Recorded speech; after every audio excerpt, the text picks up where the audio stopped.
नमस्कार. सद्गुरू गाडगे महाराज कॉलेज कराड.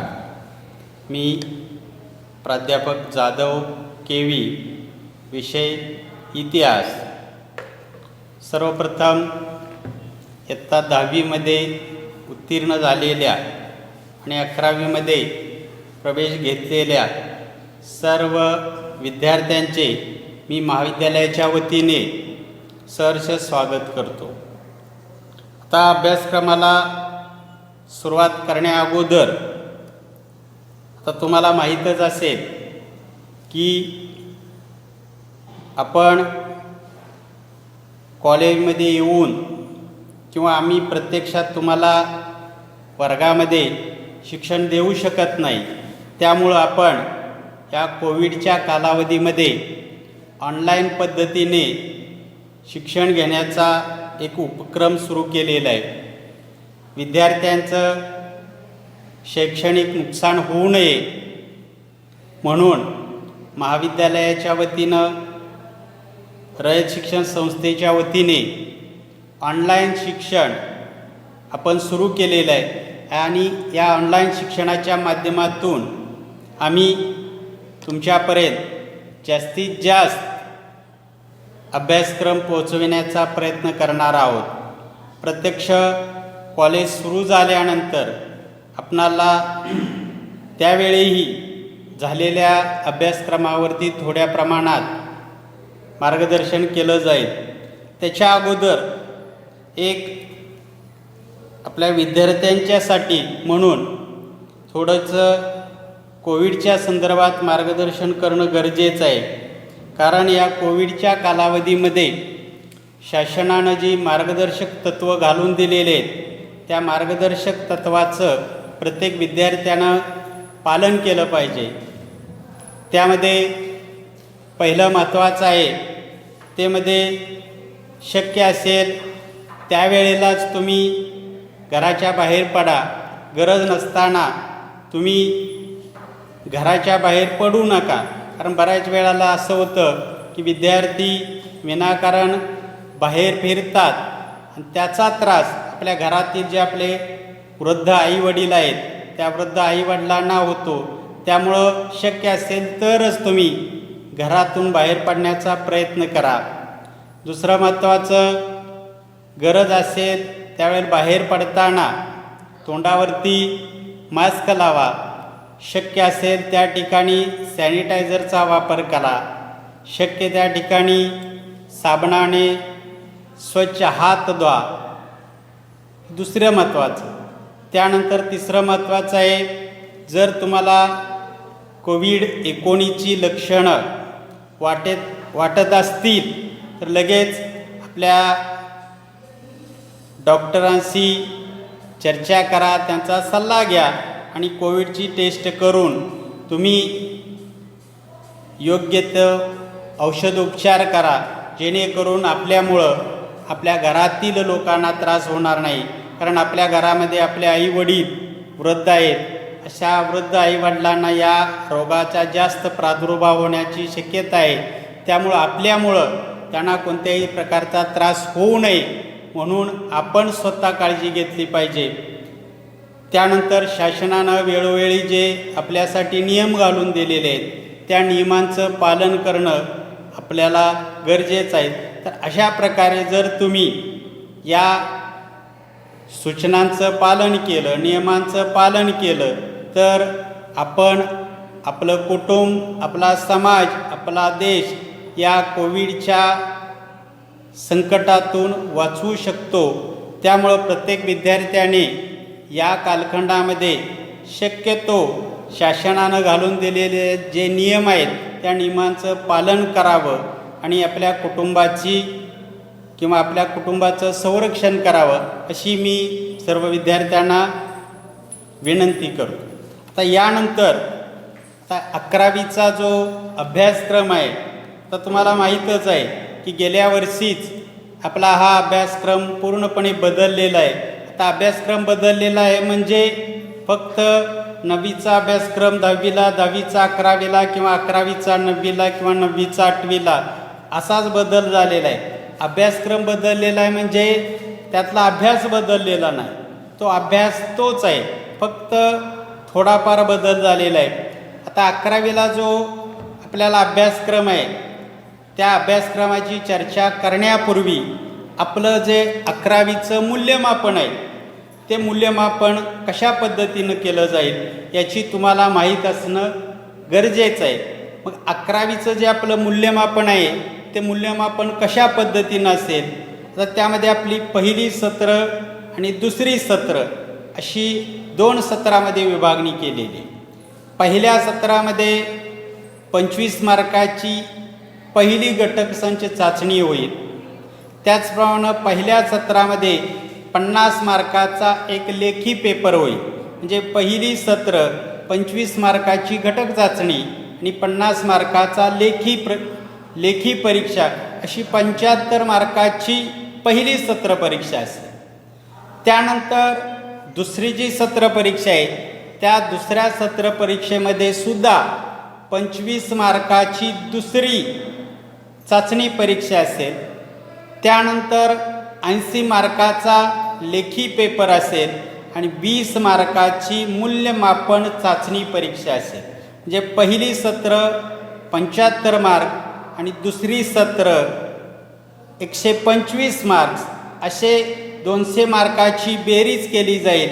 या 200 मार्काच्या बेरजेला 2 ने भागले जाईल आणि येणारा जो काय संख्या असेल किंवा जी येणारी तुमची जी मार्काची बेरीज असेल त्या बेरजेला तुमचे वार्षिक गुण समजले जाईल. म्हणजे पहिली सत्र आणि दुसरी सत्राची बेरीज करून त्याला 2 ने भागून येणारा जो भागाकार आहे तो भागाकार किंवा सरासरी म्हणजे तुमचे वार्षिक गुण असतील.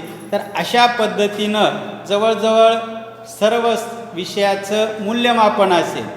आता मूल्यमापन कशा पद्धतीनं असेल हे तुमच्या लक्षात आलं असेल की पहिली चाचणी परीक्षा, पहिली सत्र परीक्षा, दुसरी चाचणी परीक्षा, दुसरी सत्र परीक्षा आणि मूल्यमापन परीक्षा या सर्व परीक्षांचे गुण एकत्र करून त्या गुणांना 2 ने भागून येणारी जी सरासरी आहे ते आपले वार्षिक गुण असतील.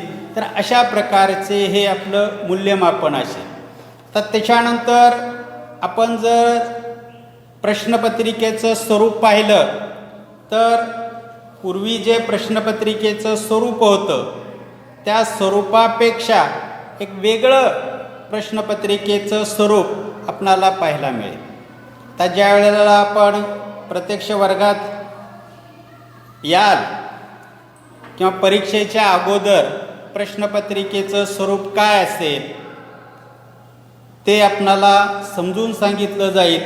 पण यावर्षीपासून शासनाने एक दुसरा महत्त्वाचा निर्णय घेतलेला आहे. तो म्हणजे पूर्वी पहिली सत्र परीक्षा आणि दुसरी सत्र परीक्षा अशा 2 सत्र परीक्षा घेतल्या जात होत्या.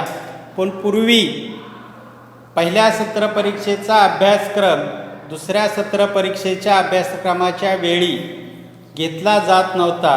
परंतु यावर्षीपासून ज्या पद्धतीनं 10वी आणि 12वीची जी परीक्षा होती त्या पद्धतीनं 11वीची सुद्धा पहिल्या प्रकरणापासून शेवटच्या प्रकरणापर्यंत आपला अभ्यासक्रम असेल आणि पूर्ण अभ्यासक्रमावरती आपली परीक्षा असेल. तर त्याच्यानंतर जर आपण जर अभ्यासक्रम पाहिला तर आपणाला 11वीमध्ये एकूण 16 प्रकरणं अभ्यासायची आहेत. या 16 प्रकरणातील पहिली 8 प्रकरण आपणाला पहिल्या सत्रासाठी असतील. राहिलेली दुसरी प्रकरणं 8 प्रकरणं दुसऱ्या सत्रासाठी असतील. पण वार्षिक परीक्षेच्या वेळी मात्र पहिल्या प्रकरणापासून शेवटच्या प्रकरणापर्यंत आपणाला अभ्यासक्रम असेल. आता 11वीच्या ज्या अभ्यासक्रमामध्ये जर आपण पाहिलं तर तुम्हाला 7वीला 8वीला आणि 9वीला जो अभ्यास होता किंवा जो अभ्यासक्रम होता तोच अभ्यासक्रम पुन्हा आपणाला 11वीला आहे. त्यामध्ये अगदी प्राचीन कालखंडापासून आधुनिक कालखंडापर्यंत आपणाला इतिहास समजून घ्यायचा आहे. म्हणजे अगदी प्राचीन कालखंडातील शेतकरी ते आधुनिक कालखंडातील शेतकरी इथंपर्यंतचा अभ्यास आपणाला या 11वीच्या अभ्यासक्रमामध्ये समजून घ्यायचा आहे. तर त्यामध्ये आपणाला एकूण 16 प्रकरणं आहेत. त्या 16 प्रकरणामध्ये पहिलं प्रकरण आहे आद्य शेतकरी, म्हणजे प्राचीन कालखंडामध्ये शेतकरी कसा होता, नद्याकाठची संस्कृती कशी उदयास आली, शेतीची सुरुवात कशी झाली याची माहिती आपणाला पहिल्या प्रकरणामध्ये घ्यायची आहे. त्यानंतर शेतीची सुरुवात झाल्यानंतर वसाहती कशा स्थापन झाल्या, वसाहती स्थापन झाल्यानंतर व्यापार व दळणवळण क्षेत्रामध्ये कशी सुधारणा झाली आणि दळणवळणाच्या सुधारणेमुळं नागरीकरणाला कशी सुरुवात झाली याची माहिती आपणाला पहिल्या प्रकरणामध्ये घ्यायची. आपलं दुसरं जे प्रकरण आहे त्या दुसऱ्या प्रकरणाचं नाव आहे भारतातील आद्य नगरे. या प्रकरणामध्ये आपणाला तुम्ही 9वीमध्ये हा अभ्यासक्रम अभ्यासलेला आहे. त्यामध्ये हडप्पा संस्कृती किंवा त्याला आपण मोहेंजोदाडो संस्कृती म्हणतो किंवा त्यालाच आपण सिंधू संस्कृती म्हणतो. या सिंधू संस्कृतीची माहिती आपणाला दुसऱ्या प्रकरणामध्ये अभ्यासायचे. म्हणजे हडप्पा संस्कृतीची वैशिष्ट्ये, नगररचना, व्यापार व दळणवळण किंवा इतर जी माहिती आहे या इतर गोष्टींची माहिती आपणाला दुसऱ्या प्रकरणामध्ये अभ्यासायची आहे. त्यानंतर आपलं तिसरं जे प्रकरण आहे त्या तिसऱ्या प्रकरणामध्ये भारतातील ताम्रपाषाण गाव आणि वसाहती, जे आपली ताम्रपाषाण म्हणजे ज्या कालखंडामध्ये मानवाने तांबे आणि दगड या धातूंचा वापर करून शस्त्रे तयार केली त्या कालखंडाला ताम्रपाषाण युग म्हणतात. त्या ताम्रपाषाण युगामध्ये लोकांच्या वसाहती कशा होत्या त्याची माहिती आपणाला तिसऱ्या प्रकरणामध्ये पाहिजे. त्यानंतर चौथं जे प्रकरण आहे त्याचं नाव आहे वैदिक काळ. वैदिक काळ म्हणजे आर्य लोकांनी जे 4 वेद लिहिले, ऋग्वेद, सामवेद, यजुर्वेद, अथर्ववेद, या वैदिक कालखंडामध्ये लोकांचं आर्थिक जीवन, सामाजिक जीवन, राजकीय जीवन कशा पद्धतीचं होतं, वेद म्हणजे काय याची माहिती आपणाला चौथ्या प्रकरणामध्ये पाहिजे आहे. त्याच्यानंतर आपलं जे 5वं प्रकरण आहे ते आहे जनपदे आणि गणराज्य. म्हणजे दक्षिण भारतामध्ये जी 16 महाजनपदं उदयास आली ती 16 महाजनपदं कोणती, या 16 महाजनपदापैकी काही गणराज्य उदयास आली, ही गणराज्य कोणती, म्हणजे जी 16 महाजनपदं आहे जी छोटी छोटी जी राज्य होती त्याला आपण 16 महाजनपदं म्हणतो. त्या 16 महाजनपदाची आणि महाजनपदांची माहिती आपणाला 5व्या प्रकरणामध्ये अभ्यासायचं आहे. त्याच्यानंतर 6वं प्रकरण आहे ते आहे भारतातील दुसरे नागरीकरण. म्हणजे आपण पहिलं नागरीकरण पाहिलं ते म्हणजे नदीच्या खोऱ्यामध्ये झालेल्या वसाहती, हे पहिलं नागरीकरण. आणि त्याच्यानंतर भारतातील दुसरं नागरीकरण आहे ते म्हणजे 16 महाजनपदांच्या नंतर भारतामध्ये अनेक ठिकाणी अनेक प्रादेशिक राज्य उदयास आली. या प्रादेशिक राज्यामुळं नवीन वसाहतीकरणाला सुरुवात झाली याची माहिती आहे. त्यानंतर याच कालखंडामध्ये जे धर्म उदयास आले त्यातील 2 महत्त्वाचे धर्म आहेत ते म्हणजे वर्धमान महावीर यांचा जैन धर्म आणि गौतम बुद्ध यांचा बौद्ध धर्म. या जैन आणि बौद्ध धर्माची माहिती आपणाला थोडक्यामध्ये पाहिजे आहे. त्यानंतर जे 7वं प्रकरण आहे त्या 7व्या प्रकरणामध्ये भारत आणि इराण, म्हणजे इराणच्या स्थापत्यशैलीचा किंवा इतर अनेक कलांचा भारतीय कलेवरती प्रभाव पडलेला होता. त्यामुळे या प्रकरणामध्ये आपणाला या इराणच्या कलेचा भारतातील कलेवरती कोणता परिणाम झालेला होता, म्हणजे इराण आणि भारतीय स्थापत्यकला असेल किंवा इतर कलेतून कोणत्या कला उदयास आल्या, त्यामध्ये मंदिर बांधणे असेल किंवा इतर ज्या कला आहेत याची माहिती आपणाला 7व्या प्रकरणामध्ये पाहिजे आहे. आणि 8व्या प्रकरणामध्ये मौर्यकालीन भारत, म्हणजे तुम्हाला माहीत आहे की चंद्रगुप्त मौर्य हा भारताच्या इतिहासातील एक महान सम्राट म्हणून ओळखला जातो. त्या मौर्यकालीन शासनाची किंवा भारताची माहिती आपणाला 8व्या प्रकरणामध्ये पाहिजे. तर अशा पद्धतीनं पहिली 8 प्रकरण आपणाला पहिल्या सत्राच्या अभ्यासासाठी आहेत. ही पहिली 8 प्रकरणाचा आपण पहिल्या सत्रासाठी अभ्यास करू. तर त्या पद्धतीनं ऑनलाईन पद्धतीनं जास्तीत जास्त तुमच्यापर्यंत आम्ही माहिती देण्याचा प्रयत्न करत आहोत. तुम्हीसुद्धा ऑनलाईन PDF पुस्तकाची पाहून त्यातून वाचून जास्तीत जास्त अभ्यास करण्याचा प्रयत्न करा. धन्यवाद.